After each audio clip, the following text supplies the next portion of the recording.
Os problemas da filosofia da linguagem adquiriram nos últimos tempos excepcional relevância e importância para o marxismo. Além da ampla gama de setores importantes abarcados em seu avanço científico, o método marxista aborda diretamente esses problemas e não pode avançar produtivamente sem uma disposição especial para os investigar e resolver. Em primeiro lugar, os verdadeiros fundamentos de uma teoria marxista das ideologias, as bases para os estudos do conhecimento científico, da literatura, religião, ética, etc., estão intimamente ligados aos problemas da filosofia da linguagem. Um produto ideológico não só constitui uma parte de uma realidade, natural ou social, como qualquer corpo físico, qualquer instrumento de produção ou produto para o consumo, mas também, em contraste com estes outros fenômenos, reflete e refrata outra realidade exterior a ele. Tudo que a ideologia possui significado, representa, figura ou simboliza algo que está fora dele.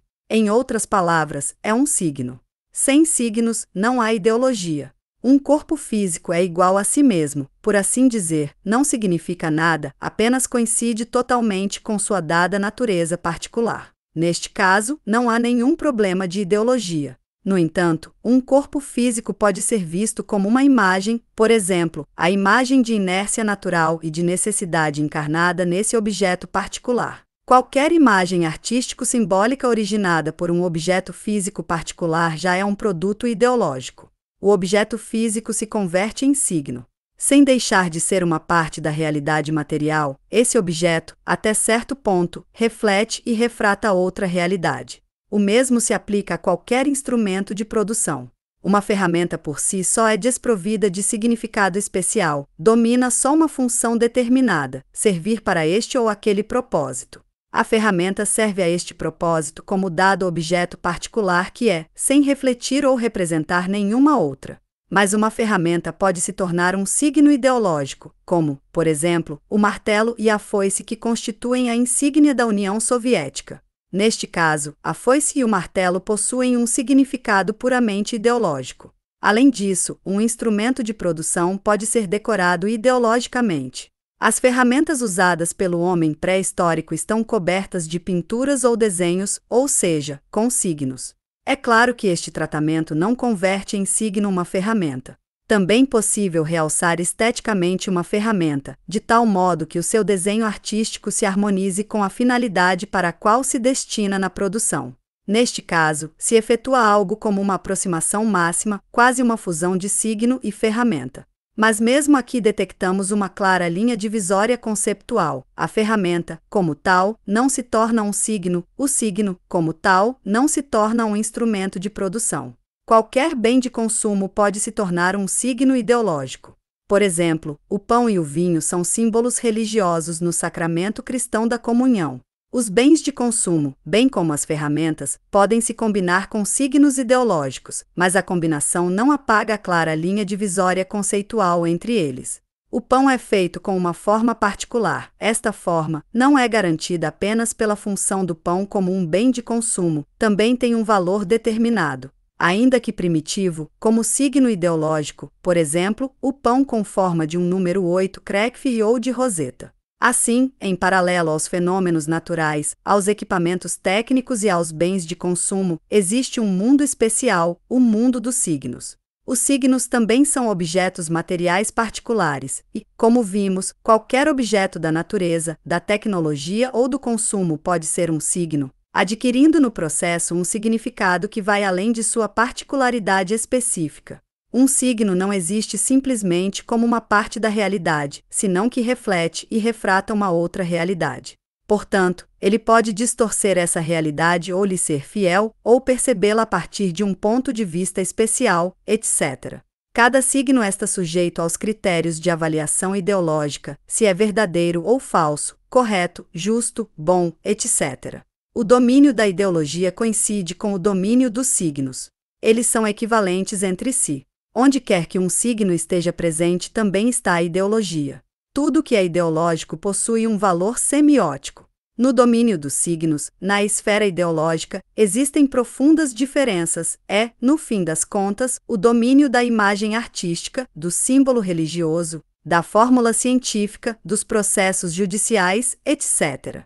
Cada campo da criatividade ideológica tem sua própria maneira de se orientar na realidade e cada campo refrata a realidade à sua maneira. Cada campo domina seu próprio papel especial dentro da unidade da vida social. Mas o que coloca todos os fenômenos ideológicos sob a mesma definição é o seu caráter semiótico. Todo signo ideológico não é apenas um reflexo, uma sombra, da realidade, mas também um segmento material dessa mesma realidade. Todo fenômeno que funciona como um signo ideológico tem algum tipo de corporificação material, seja em som, massa física, cor, movimentos corporais, ou algo semelhante. Neste sentido, a realidade do signo é totalmente objetiva e se presta a um método de estudo objetivo, monístico, unitário.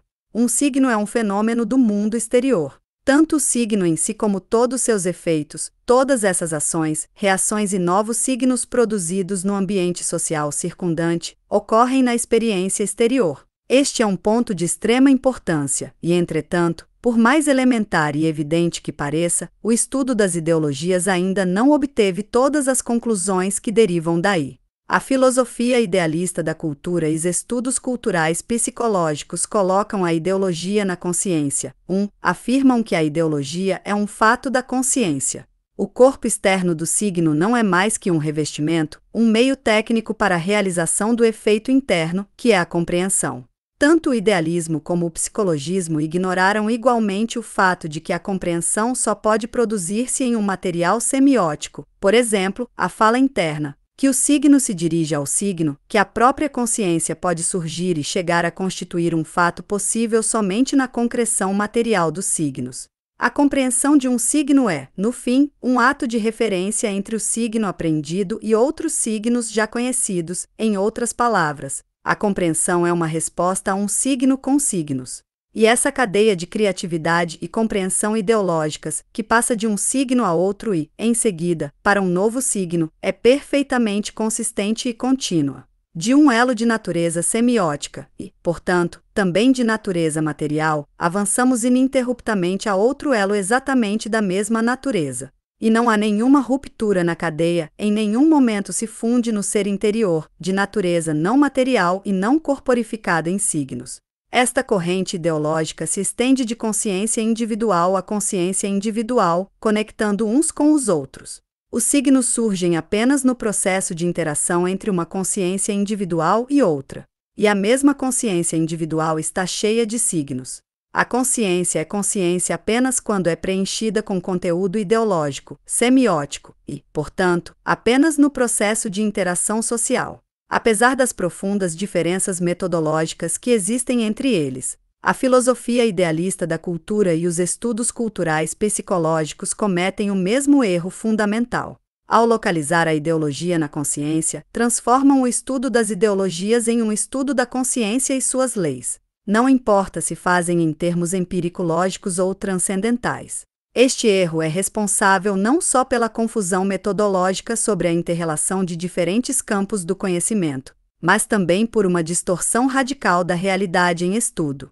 A criatividade ideológica, fato social e material, fica restringida ao âmbito da consciência individual e esta, por sua vez, privada de qualquer base na realidade. Torna-se um tudo ou nada. Para o idealismo se tornou tudo, está localizada acima da existência e a determina. No entanto, na realidade, esta soberana do universo não é mais que a hipostasia no idealismo de um vínculo abstrato entre as formas e categorias mais gerais da criatividade ideológica. Para o positivismo psicológico, pelo contrário, a consciência é inútil, não é nada mais do que um conglomerado de reações psicofisiológicas fortuitas que, por algum milagre, dá por resultado criatividade ideológica unificada e significativa. A regularidade social objetiva da criatividade ideológica, por ter sido erroneamente interpretada como uma adaptação às leis da consciência individual, perde o direito a seu verdadeiro lugar na existência e, então, ou se eleva ao empirismo supraexistencial do transcendentalismo ou se rebaixa para as profundezas pré-sociais do organismo biológico, psicofísico.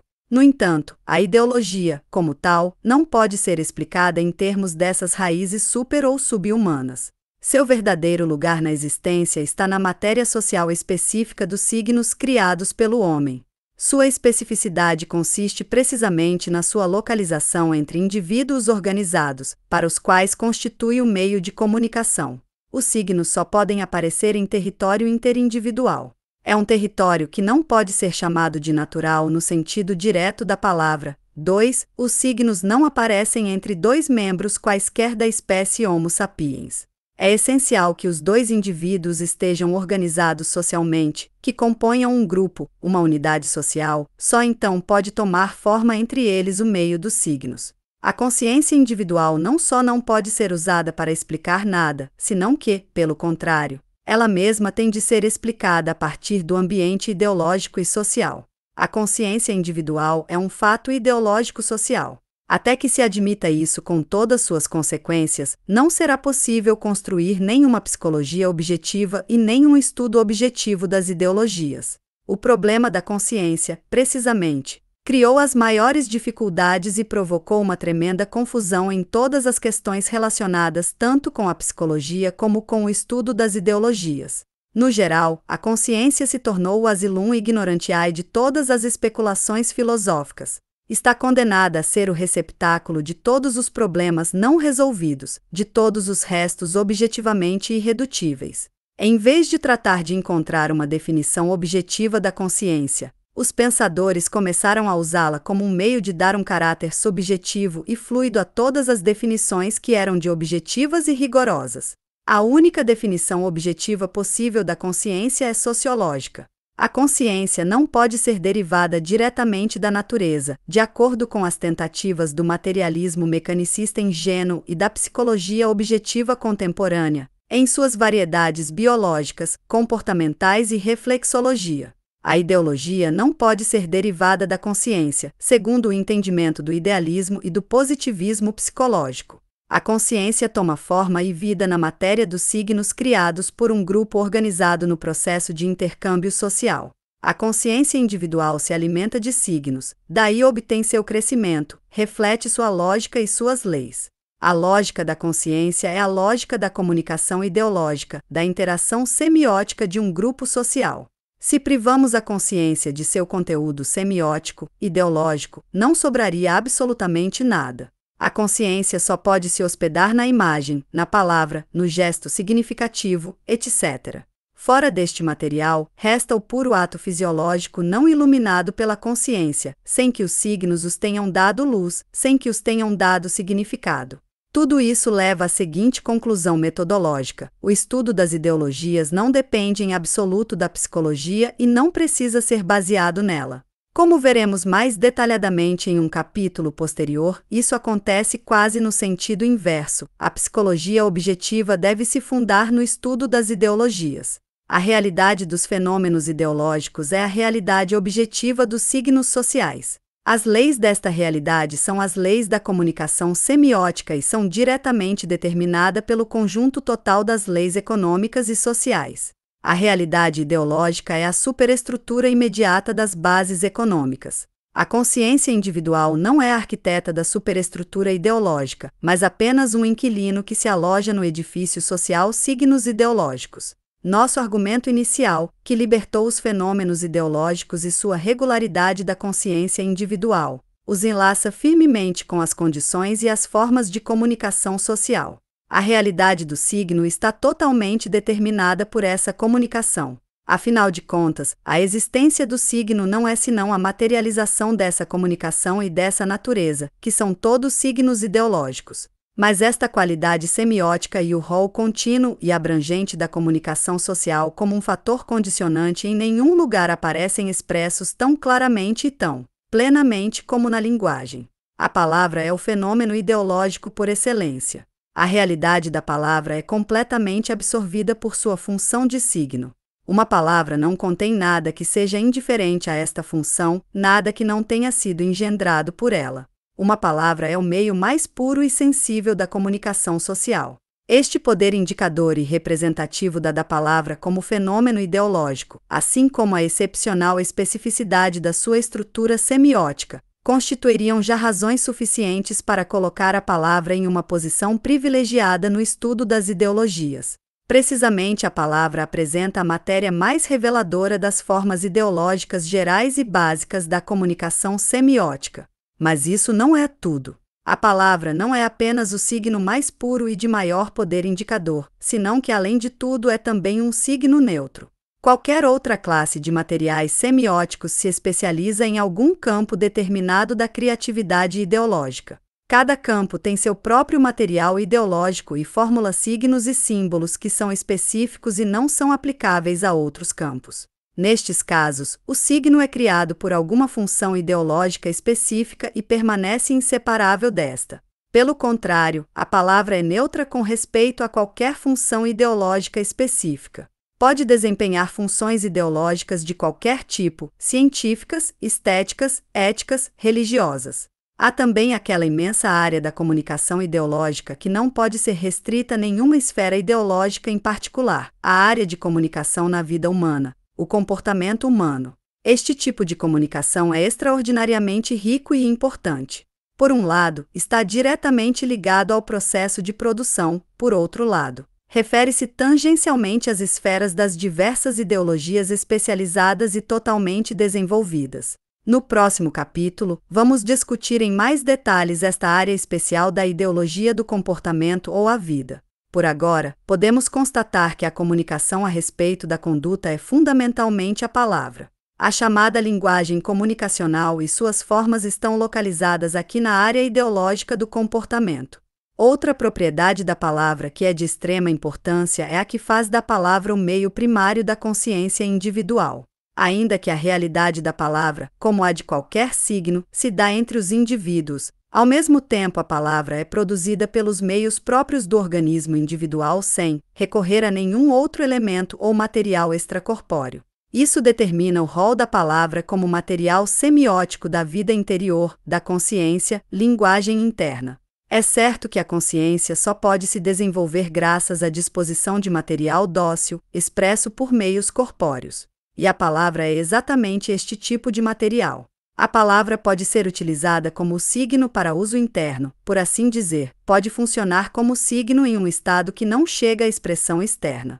Por esta razão, o problema da consciência individual como palavra interna, tal como o signo interno em geral, resulta em um dos mais importantes na filosofia da linguagem.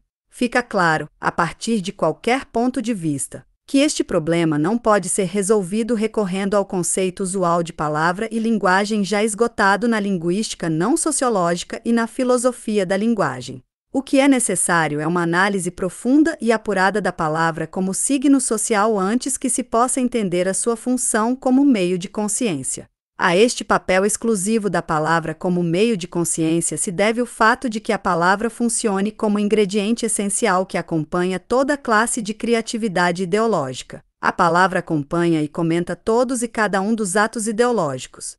O processo de compreensão de qualquer fenômeno ideológico, seja um quadro, uma faixa de música, um ritual ou um ato de comportamento humano, não pode ser operado sem a participação da linguagem interna.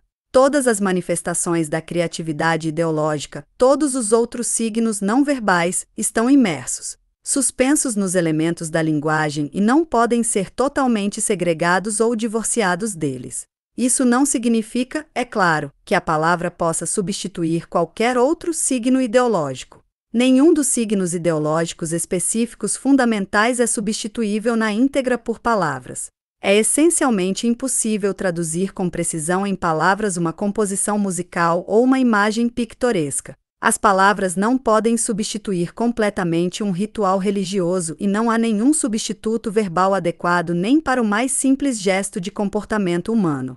Negar isto conduziria ao racionalismo mais simplista e trivial, mas, no entanto, ao mesmo tempo, cada um destes signos ideológicos, ainda que não seja substituível por palavras, se apoia em palavras e é acompanhado por elas, como no caso do canto e de seu acompanhamento musical. Nenhum signo cultural, uma vez que recebeu o significado e que foi incluído nele, permanece isolado, se faz parte da unidade da consciência verbalmente constituída. Esta tem capacidade para achar o acesso verbal ao signo. É como se formassem ondas radiantes de respostas e ressonâncias verbais em torno de cada signo ideológico. Cada refração ideológica de uma existência em processo de geração, independentemente da natureza do seu material significante, é acompanhada por uma refração ideológica na palavra como concomitante obrigatório. A palavra está presente em cada um dos atos de compreensão e em cada um dos atos de interpretação. Todas as propriedades da palavra que examinamos, sua pureza semiótica, sua neutralidade ideológica, a sua participação no comportamento comunicativo, sua habilidade de se tornar palavra interna e, enfim, sua presença obrigatória, como fenômeno concomitante, em todo ato consciente, todas estas propriedades fazem da palavra o objeto fundamental do estudo das ideologias. As leis da refração ideológica da existência nos signos e consciência, suas formas e mecanismos devem ser estudadas antes de tudo na matéria da palavra. A única maneira possível de aplicar o método sociológico marxista às profundezas e sutilezas das estruturas ideológicas imanentes é operar a partir da base da filosofia da linguagem como signo ideológico. E essa base deve ser aprovada e elaborada pelo próprio marxismo.